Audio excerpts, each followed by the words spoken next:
इस चिंतन की घड़ी में हम लोगों ने अपने आप को नहीं पिरोया तो हम सदियों पीछे रह जाएंगे। वैसे भी हम सदियों पीछे हैं अभी, इसीलिए तो आज का दिन हमारे लिए समर्पित किया गया।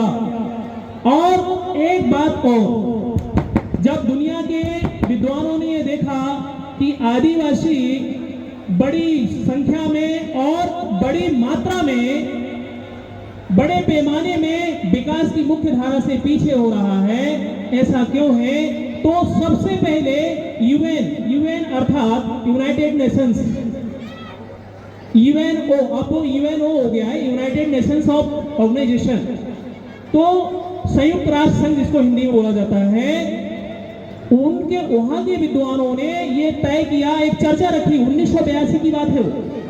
1982 में सबसे पहले उन्होंने विचार किया, 9 अगस्त 1982 के एक कन्वेंशन में विचार किया कि जो दुनिया के आदिवासी हैं वो पिछड़ क्यों रहे हैं।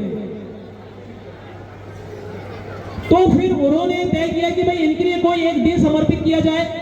यदि इनको नहीं बचाया हमने तो ये प्रकृति नहीं बच पाएगी। ये 1982 में तय हो गया। यदि ये प्रकृति को बचाना है, धरती को बचाना है, तो कहीं ना कहीं जो विकास की मुख्य धारा से छूटा हुआ वर्ग है उसके लिए हमें एक दिन तय करना जरूरी है।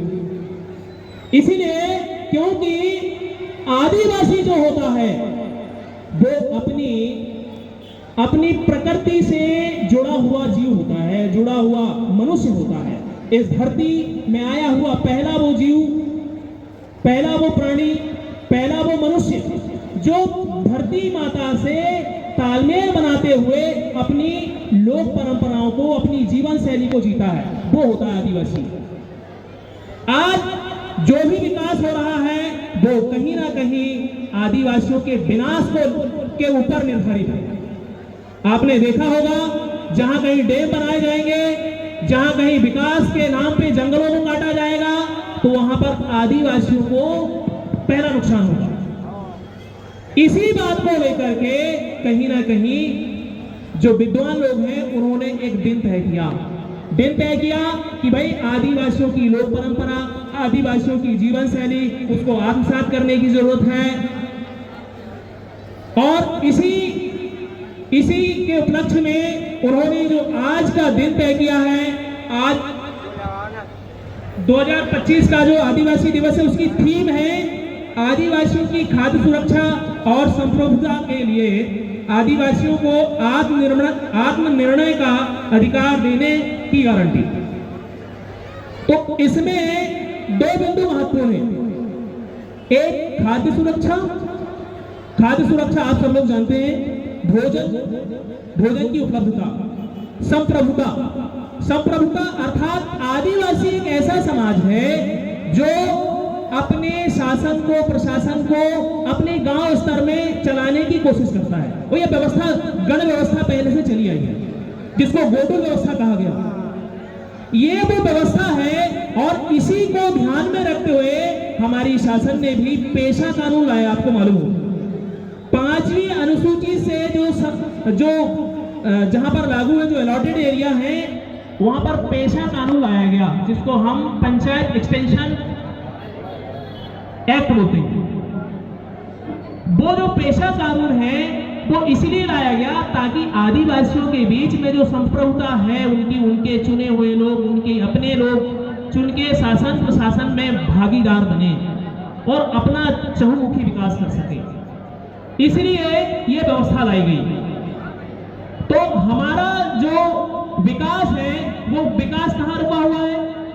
विकास रुका हुआ है कि हम लोग जो है जागरूक नहीं है। हम लोग कई चीज हमारी जानकारी में नहीं है। शासन प्रशासन बरोबर कोशिश करती है हमें वो चीज देने की, लेकिन हम नहीं ले पाते। इसके लिए हम लोगों को सजग और जागरूक होने की जरूरत है।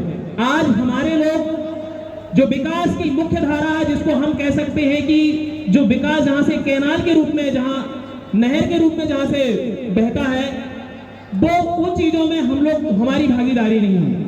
जैसे एक मोटा मोटी हम बात करें, पूरे भारत देश में हम आदिवासियों की जो संख्या है लगभग 8.9% है। कितने हैं? 8.9%। इसको हम आंकड़े में बात करें तो लगभग 10 करोड़ के आसपास पूरे भारतवर्ष में आदिवासियों की संख्या है। 10 करोड़ आदिवासी हैं और इनमें ज्यादातर जो मजलूम स्थिति में हैं। ऐसा इसलिए है क्योंकि हम लोग जागरूक नहीं हैं और उसी जागरूकता को बढ़ाने के लिए आज का दिन हमारे लिए समर्पित किया गया है। इसलिए आप लोगों से ये विनम्र अनुरोध है कि आप जागरूक बने, सोशल मीडिया का सही इस्तेमाल करें और अपने समुदाय को आगे बढ़ाने में महत्वपूर्ण योगदान दें।